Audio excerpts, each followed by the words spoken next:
Will you be my girlfriend? Gawin mo isang text lang. Nandun na ako. Isang text.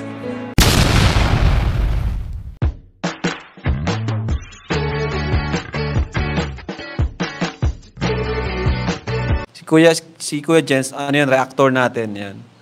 Official reactor. Hello mga kalingap! Welcome back sa aking YouTube channel, this is Kuya Jens. So kung bago ka lang sa aking YouTube channel, huwag niyo pong kalimutang mag-subscribe at click the bell button para like updated sa mabago upload na video.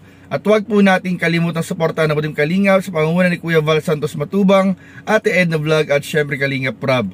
At pakisuportahan din po ang aming mga kasamahan sa Butim Kalingap. Nandiyan po ang K-Boys, Kalingap Partner, Kalingap Reactor at lahat po ng charity vlogger sa buong Pilipinas. Tumutulong sa mga kabayan natin na lahat may hirap. Suportahan po natin lahat, guys.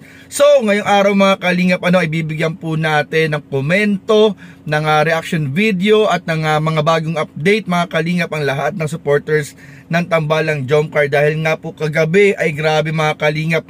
Nagulat po ang lahat sa biglang pag-upload ni Kalingap Rob ng part 51 mga Kalingap ng bandang 11 PM po ng gabi dito sa Pilipinas, dahil inaasahan po talaga natin mga Kalingap si Kalingap Rob nag-upload 7 PM, 8 PM, 9 PM o kaya naman po ay 10 PM. Sagad na po ang 10 PM mga Kalingap. Pero kagabi mga Kalingap ay sa hindi natin inaasahang oras mga Kalingap, 11 PM sa Pilipinas, ay biglang nag-upload si Kalingap Rob ng part 51 ng Tambalang Jomcar. At kinakailangan muna natin bigyan ng 24 hours mga Kalingap, o maghintay ng 24 hours bago natin gawa ng reaction video yung part 51. Kaya ang ating bibigyan ng reaction video ay yung part 50 na naging dahilan kung saan nag-umpisa ang lahat mga Kalingap, na naging dahilan mga Kalingap para yung nangyari sa part 51 mga Kalingap ay tila ba, sabi nga ni Kalingap Rob, napansin ng lahat na parang Popoy at Basha mga Kalingap ng one more chance na pinagbibidahan mga Kalingap ni John Lloyd Cruz at ni Bea Alonso. Ang ating Kalingap Jomar at Carla ay parang Popoy at Basha sa mga nangyayari sa kanilang love team, at talagang kinagulat po ng lahat kagabi mga Kalingap yung pagbabagong anyo at yung napansin po nilang pagbabago kay paring Jomar. So bakit nga ba mga Kalingap? Ano nga ba ang nangyari talaga? At bigla na lang yung transformation po ni Papa Joms mga Kalingap. So tara, panoorin po natin ito at mamaya pag-usapan po natin in 5, 4, 3, 2... Bro, pwede patigil muna. May dadaan lang ako saglit. Ako, Jomar. Naalala niya. Grabe. Hindi eh. Alam mo ba, dito ko rin si Carla dati eh. Dito siya nakapwesto dati eh. Oo nga po. Tapos dun sa unahan, sa may tindahan. Dagan na rin kami dyan. Nagkanta rin kami dyan. Pareho.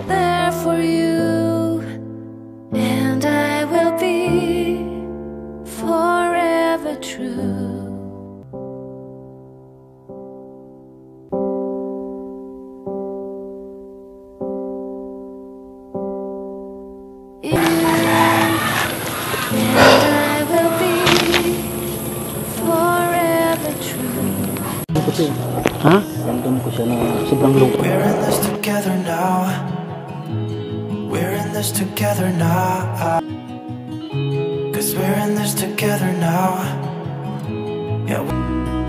No, no, no, no. Even if we're falling down, all of me is yours. Cause we're in this together now. You and me together now. We don't live in if we're scared to lose each other. Stop fighting, tell me now, and I'll stop. Yung nakaraan, hindi ka nare-reply sa akin. Ilang beses rin ako nag-chat. Feeling ko nga, nagbago ka na eh. Parang, hindi mo na ako naalala. Busy lang po sa school. Busy na sa school? Eh, grabe naman kung kahit ilang minuto lang, reply ka sa akin. Hindi po kasi alam yung pinagdadaanan namin. Pinagdadaanan? Oo, kaya nga andito ako eh. Kasi kukumustahan kita para malaman ko yung pinagdaraanan mo, ninyo.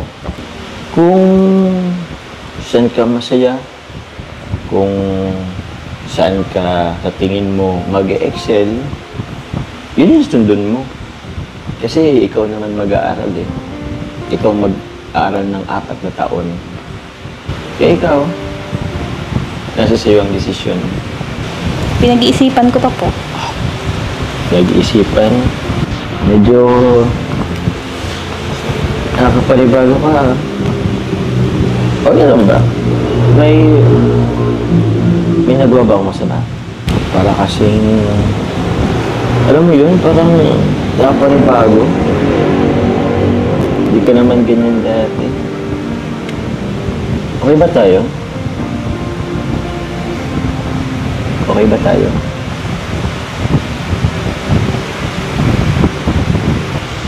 Alam mo, may gusto ko sanang sabihin sa'yo eh. Gusto ko rin kasi malaman yung status natin dalawa. Gusto rin malaman kasi madami rin kasi nagsasabi. Eh, gusto ko rin naman itry. Carla.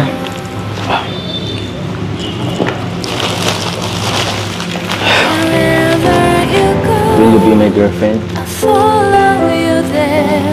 Ano po yun? Tatanong ako, will you be my girlfriend? Tumayo ka nga po dyan. Oh, bakit? Seryoso ako. Tinatanong kita, will you be my girlfriend?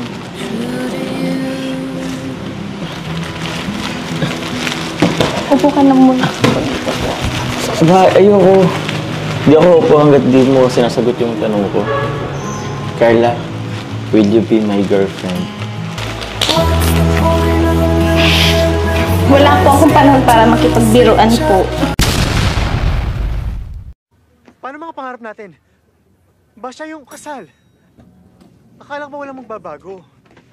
Basya, paano na tayo? Ganun lang yun? It's about time you give me what I want. But you're asking for too much. Those words I say and telling me single day.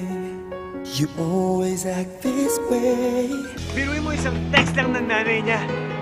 Nandun na ako. Isang text. I'll never come home. Hay, grabe mga kalingap. Ayoko na sanang balikan yung part 50 pero ay grabe talaga mga kalingap. Kinakailangan nating malaman yung pinakaugat, pinaka root cause mga kalingap nung nangyaring transformation ni Papa Joms, dahil marami nga talagang nagulat, talagang grabe yung pinagbago ni Papa Joms kagabi sa part 51, na nakita naman po natin yung dahilan sa part 50 kung saan po talagang alam naman po natin na miss na po nila ang isa't isa ni Jomar at ni Carla, dahil nga po doon mga kalingap ay talagang na binalikan pa nga po ni Papa Joms yung mga alaala, yung mga alaala ng kanilang mga serye, ng kanilang love team, ng kanilang masayang mga pagsasama ni Carla. At doon mga kalingap sa nalaman natin na maraming pinagdaanan si Carla, kunento rin ng kanyang nanay Cynthia, ay bigla na lang mga kalingap nag-propose itong si Papa Joms ng will you be my girlfriend kay Carla. Siguro nga, sabi nga ni Kalingap baka udyok ng pressure dahil sa mga marami nagre-request na tanungin na raw si Carla na ayun, na will you be my girlfriend, so siguro nadala na rin ng udyok si Papa Joms dahil maraming nagsasabi. Pero kung titingnan natin, the timing talaga the timing ang talagang naging problema o naging wrong timing lang talaga mga kalingap yung pagtanong ni Papa Joms. Pero alam naman natin lahat na malaki po ang assurance ni Papa Joms kay Carla at malaki rin po yung pag-asa nilang dalawa dahil parehas po silang mutual ang nararamdaman sa isa't isa. Talagang may pinagdadaanan lang po si Carla. At doon nga mga kalingap talagang naihalin tulad nga po sa love team na Jomcar ang kwento ng one more chance na mga bida na si Popoy at Basya. At ayun mga kalingap, talagang medyo parang nagkakahawig nga mga kalingap, kasi kung titingnan natin talagang kagabi nag-iba talaga, parang kumbaga parang rebellious itsura ni Papa Joms, talagang parang biglang biglang baliktad ng mga, alam niyo yun, sobrang iba talaga. Maraming nakapansin ng pagbabago simula sa buhok, sa hikaw, sa kuko, yung mahiwagang kuko, at yung red horse talagang na-promote pa pero yung beer na nakita natin, ayun mga kalingap, talagang magsasabi talaga na grabe din yung lungkot ni Papa Joms sa nangyari. Pero abangan natin mga kalingap, dahil hindi pa naman po dyan nagtatapos ang istorya ng Tambalan Jomcar, at marami pa pong mangyayari, maraming pasabog, maraming aabangan, at meron pa pong mga event na kung saan magkasama po si Jomar at Carla, at malay po natin mga kalingap ay doon na po nila maayos ang nangyari sa kanilang dalawa mga kalingap. So yun lamang po mga kalingap, at maraming po salamat sa inyong panonood. Please don't forget to like, comment, share, and subscribe sa ating mga video. Maraming po salamat. God bless. Bye bye.